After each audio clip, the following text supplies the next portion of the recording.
भूमाफियाओं पर शिकंजा कसने लगे हैं। कृषि मंत्री डॉक्टर किरोड़ीलाल मीणा की सख्ती के बाद कार्रवाई तेजी पकड़ने लगी है। 13 बीघा जमीन पर पीला पंजा चला है। तहसीलदार ने बताया कि पिछले 2 दिनों से जयसमंद बांध की पाल के पास अवैध अतिक्रमण को ध्वस्त करने का काम किया जा रहा है। 13 बीघा जमीन पर पीला पंजा चला है।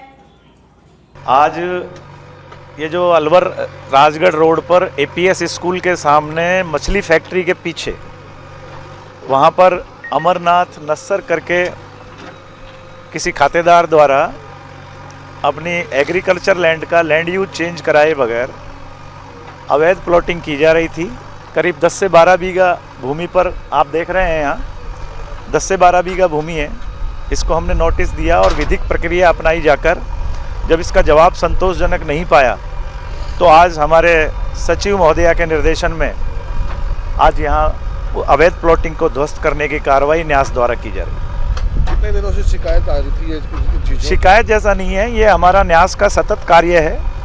हमारे क्षेत्रीय कनिष्ठ अभियंता जो हैं वो जहाँ भी अवैध प्लॉटिंग देखते हैं उसकी रिपोर्ट करते हैं अतिक्रमण निरोधक शाखा में। वहाँ से उनको नोटिस जारी होता है। नोटिस जारी होने के बाद उनके जवाब का हम जवाब परीक्षण करते हैं और जवाब जब असंतोषजनक पाया जाता है तो हम उनके खिलाफ ये प्लॉटिंग ध्वस्त करने की कार्रवाई करते हैं। अभी शहर में और कितनी ऐसी भूमि जो चिन्हित की गई है जिन पर अतिक्रमण हटाने की कार्रवाई खबर मिला? अभी है हमारे पास। बगेरा गांव के सरकारी स्कूल की छात्रा ने एक ऐसा नवाचार किया है जिसके जरिए हादसों पर ब्रेक लगाया जा सकता है। भारत सरकार के इंस्पायर अवार्ड योजना में ईशु कुमारी ने एक ऐसा मॉडल तैयार किया है जिसके बाद यदि गाड़ी चला रहे चालक को नींद की झपकी आई तो न केवल अलार्म बजेगा बल्कि गाड़ी के ब्रेक भी लग जाएंगे। दरअसल ईशु कुमारी ने अपने इंजीनियर भाई की मदद से एक ऐसा सेंसर वाला चश्मा बनाया है जिसे ड्राइवर लगाकर ड्राइव करेगा और उसकी पलकें 1 से 5 सेकंड तक यदि बंद हो जाएंगी तो इस चश्मे में लगे सेंसर से न केवल अलार्म बजेगा बल्कि धीरे धीरे गाड़ी के ब्रेक भी लग जाएंगे। एंटी स्लिप अलार्म ग्लासेस बनाया है जिसमें हमने एक सेंसर का यूज किया है और इसमें एक चश्मे में हमने लगाया है जिससे गाड़ी में एक मोटर भी लगाई है जिससे गाड़ी इस मोटर से कंट्रोल होती है। अगर हम 1.5 से 2 सेकंड तक आंख बंद रखते हैं तो ये गाड़ी में ब्रेक लगने लगते हैं और इसमें एक सेंसर बजता है। हम आंख खोल लेते हैं तो गाड़ी नॉर्मल हो जाती है और अगर हम बंद रखते हैं तो ये गाड़ी में ब्रेक लगते हैं। इससे एक बड़ी दुर्घटना को रोका जा सकता है। सर हम देखते हैं कि बहुत बड़ी बड़ी दुर्घटनाएं होती रहती हैं तो हमने सोचा इनसे बचने के लिए हमें कुछ करना चाहिए, तो हमने ऐसा चश्मा बनाया है जिससे अलार्म बजता है और पता चल जाता है, हमें एक संदेश मिलता है जिससे कि हम इससे कुछ कर सकते हैं। संदेश मिलता है तो हमारी आंखें खुल सकती है। सर आए दिन है ना, मैं झुंझुनू से अप डाउन करती हूँ, स्कूल में जाती हूँ, तो मैं बच्चों से ये शेयर कर रही थी कि मेरी सुबह तो ठीक है फ्रेश मूड होता है, मैं आ जाती हूँ, लेकिन शाम को थकान होने के कारण मेरी आंखें बंद होती रहती है। तो कुछ ना कुछ गाड़ी में होता है, ऐसा कुछ तो ठीक रहता, ऐसा मेरे दिमाग में आ रहा था और ये बच्चे वही थे। तो इसने सुना वो चीज और उसको लगा कि मैडम क्यों ना हम इस पर ही बनाएं, ये मेरा आइडिया हो जाएगा। मेरा तो दिमाग इस समय नहीं गया था इधर, लेकिन बच्चे ने कहा क्यों ना हम इंस्पायर अवार्ड में इसे शामिल करें इस आइडिया को और जो है हम इस पर कुछ बनाएं। तो देखो इसके भाई एक इंजीनियरिंग करते हैं, थोड़ा सा उन्होंने मदद की सोल्डरिंग वगैरह करवाने में और बाकी हमने जो है कुछ सर्च करके इन्फॉर्मेशन वगैरह गैदर करके सेंसर वगैरह हमने दुकान वगैरह से बाहर से खरीदे के लाए और उनको उस भाई वगैरह की मदद से थोड़ा बहुत हमने ये किया गैदर। और ये वर्किंग मॉडल है, बहुत अच्छा मॉडल है और ये हमें आए दिन होने वाली दुर्घटनाओं से बचाता है। कैसे?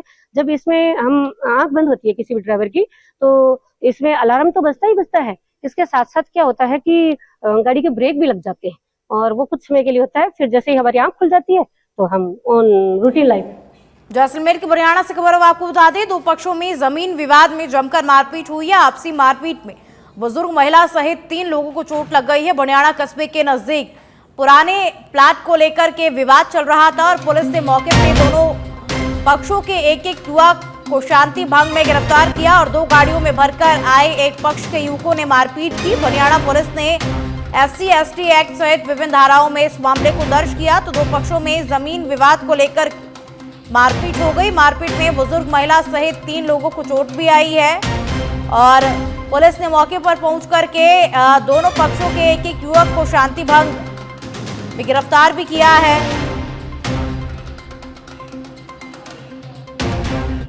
सीकर के फतेहपुर शेखावाटी से है, जहां फतेहपुर के मंडावा रोड स्थित ऐतिहासिक शीतला माता मंदिर में शीतला अष्टमी का पर्व धूमधाम से मनाया गया और मंदिर परिसर में श्रद्धालुओं की लंबी कतार रही। भक्त अपने परिवार के साथ मिट्टी के बर्तनों में बासी पकवान लेकर नंगे पैर मंदिर पहुंचे और महिलाओं ने विशेष पूजा अर्चना कर मां शीतला को बासी पकवान का भोग लगाया और ठंडा जल अर्पित किया। मेले में आए बच्चों ने विभिन्न प्रकार के व्यंजन और खिलौने खरीद करके आनंद लिया।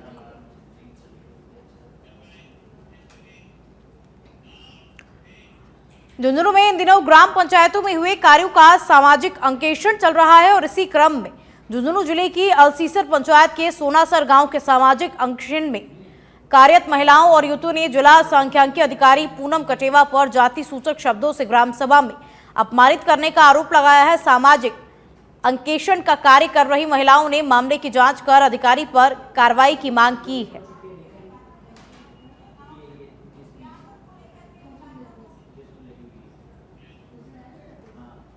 हम राजीविका में जुड़े हैं 2-3 साल से, 2 साल से सोशल ऑडिट कर रही हैं। कल ग्राम पंचायत रसीसर की सोनासर गांव में गए थे, वहाँ पे हमारी ग्राम सभा चल रही थी। 13 से 18 को हमारी वो सोशल ऑडिट थी और 19 को ग्राम सभा थी।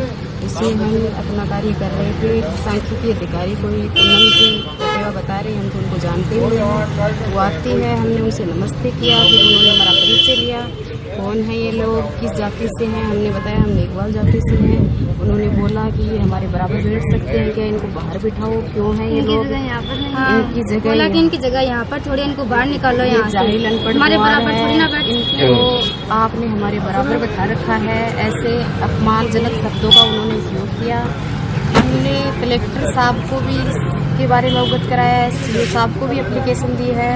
उन्होंने अभी तक कोई कार्रवाई नहीं की है। चलो हमारा खुद का अपमान होता है, एक बार हम सह भी लेते, लेकिन उन्होंने तो हमें एक इंसान भी नहीं समझा। उन्होंने हमें जाति पे कास्ट किया कि ये छोटी जाति के चमार, मेघवाल, मीणा जो भी है सभी को राजीविका में सोशल ऑडिट में हमारे बराबर इनको कौन भेज देता है, इनको यहाँ से बाहर निकालो। उन्होंने हमारे साथ बदतमीजी की और अभी तक हमारे ना तो कोई राजीविका की तरफ से सपोर्ट मिला है, ना कोई कलेक्टर साहब ने कुछ ऐसा दिया है। तो हम चाहते हैं कि आप हमारी मदद करें, इसके प्रति कोई कार्रवाई हो। नहीं, में तो अभी तक नहीं दिया है, लेकिन कलेक्टर साहब को, सीओ साहब को अब खबर जयपुर से है, जहां राजकीय महाविद्यालय में 2 दिवसीय युवा महोत्सव कार्यक्रम की शुरुआत हुई। कार्यक्रम में मुख्य अतिथि के रूप में जयपुर जिला कलेक्टर जितेंद्र सोनी ने शिरकत की और 2 दिन चलने वाले इस कार्यक्रम में 10 युवाओं का सिलेक्शन किया जाएगा। उसके बाद 3 लोगों को सेलेक्ट करके दिल्ली की संसद में भाषण के लिए भेजा जाएगा।